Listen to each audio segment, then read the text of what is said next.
দর কষাকষি করে 5,000 করবেন, যাকে 5,000 বলছে 20,000 চাইবেন, আর যাকে 10,000 বলছে 50,000 চাইবেন।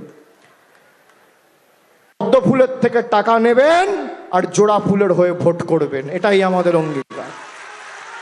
আমাদের তো অত টাকা নেই বিজেপির মতো। 1,000 কোটি টাকার 1,200 কোটি টাকার পার্টি অফিস, মানুষের বাড়ির টাকা বন্ধ, আর হাজার হাজার কোটি টাকা খরচা করে বিজেপির পার্টি অফিস হচ্ছে।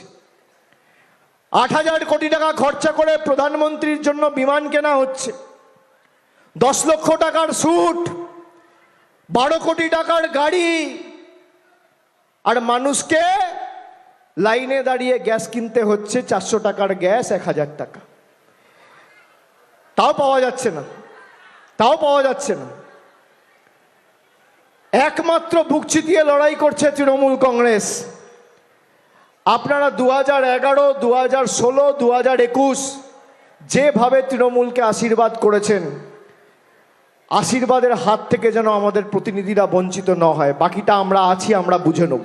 পার্লামেন্টেও লড়ব, মাঠেও লড়ব, কোর্টেও লড়ব, এদের সাথে প্রত্যেকটা জায়গায় লড়াই কাকে বলে ইঞ্চিতে ইঞ্চিতে তৃণমূল কংগ্রেসের কর্মীরা বুঝিয়ে দেবে। কিন্তু আগামী দিন ভোটটা কষ্ট করে দিতে হবে।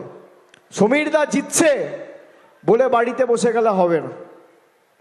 আমার বয়স বেশি হোক কম হোক, পুরুষ হই মহিলা হই, আমার বাড়ি থেকে পোলিং স্টেশন একটু দূর হলেও কষ্ট করে লাইনে দাঁড় করাতে হবে। তার কারণ যারা বোতাম টিপে রিমোট কন্ট্রোলের মতো আমাদের টাকা আটকেছে ইভিএম এর বোতাম টিপে, তাদের রাজনৈতিক ভবিষ্যৎটা আটকানোর দায়িত্ব আপনাদের।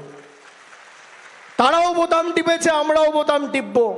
তারা রিমোট কন্ট্রোলের মতো আমাদের চালিয়েছে, আপনি জোড়া ফুলের বোতামটা টিপবেন আর দিল্লিতে খেলা শেষ।